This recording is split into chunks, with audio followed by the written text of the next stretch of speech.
Blasters ആരാധകർ ഒരിക്കലും മറക്കാത്തൊരു transfer തന്നെയായിരുന്നു കഴിഞ്ഞ വർഷത്തെ സഹലും പ്രീതം കോട്ടാലും തമ്മിൽ നടത്തിയ ആ ഒരു സബ് ഡീൽ.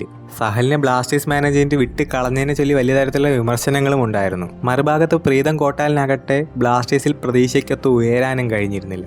ഇനി ഈ സീസണിലേക്ക് വരുമ്പോൾ മോഹൻ ബഗാൻ വീണ്ടും ഒരു സബ് ഡീൽ ചർച്ചകൾ ബ്ലാസ്റ്റേഴ്സുമായി നടത്തുന്ന തരത്തിൽ റൂമറുകൾ വന്നിട്ടുണ്ടായിരുന്നു. ബ്ലാസ്റ്റേഴ്സിന്റെ സ്പോർട്ടിംഗ് ഡയറക്ടറായിട്ടുള്ള കരോളിസ് കിൻകിസ് പ്രീതം കോട്ടാലിന് പകരമായി നിരവധി താരങ്ങൾ ആവശ്യപ്പെട്ടിരുന്നെങ്കിൽ പോലും യാതൊന്നിനും ഫലം കണ്ടില്ല. എന്നാൽ ഇപ്പോൾ ഒടുവിൽ കിട്ടുന്ന വിവരങ്ങൾ അനുസരിച്ച് മോഹൻ ബഗാൻ ദീപക് ടാങ്കറിയെ ബ്ലാസ്റ്റേഴ്സിൽ നൽകിക്കൊണ്ട് ഇപ്പോൾ പ്രീതം കോട്ടാലിനെ സൈൻ ചെയ്തു എന്നാണ്.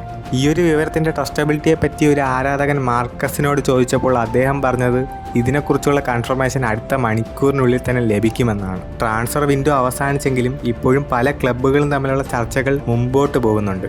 ബ്ലാസ്റ്റേഴ്സിൻ്റെ ഡിഫൻസീവ് മിഡ്ഫീൽഡ് പൊസിഷനിൽ നല്ലൊരു പ്ലെയറുടെ അഭാവം ഉണ്ടായിരുന്നു. ദീപക് ടാങ്കറി വരുന്നതോടുകൂടി തന്നെ ബ്ലാസ്റ്റേഴ്സിൻ്റെ ആ പ്രശ്നത്തിന് പരിഹാരമാവുമെങ്കിലും സെൻറ്റർ ബാക്ക് പൊസിഷനിൽ വേറൊരു ബാക്കപ്പ് പ്ലെയർ ഇല്ലാത്തതിനാൽ പുതിയ പ്രശ്നം ഇപ്പോൾ തുറക്കപ്പെട്ടിരിക്കുകയാണ്. ഏതായാലും ഈ ഒരു ഡീലിൻ്റെ ഒഫീഷ്യൽ കൺഫർമേഷന് വേണ്ടി നമുക്ക് കാത്തിരിക്കാം. ഈ ഒരു സബ് ഡീലിനെ പറ്റി നിങ്ങളുടെ അഭിപ്രായം എന്താണ്? ഈ ഒരു ഡീലിൽ ആരാണ് ഇപ്പോൾ വിജയിച്ചിട്ടുള്ളത്? നിങ്ങളുടെ അഭിപ്രായങ്ങൾ കമൻറ്റായി രേഖപ്പെടുത്തുമെന്ന് കരുതുന്നു.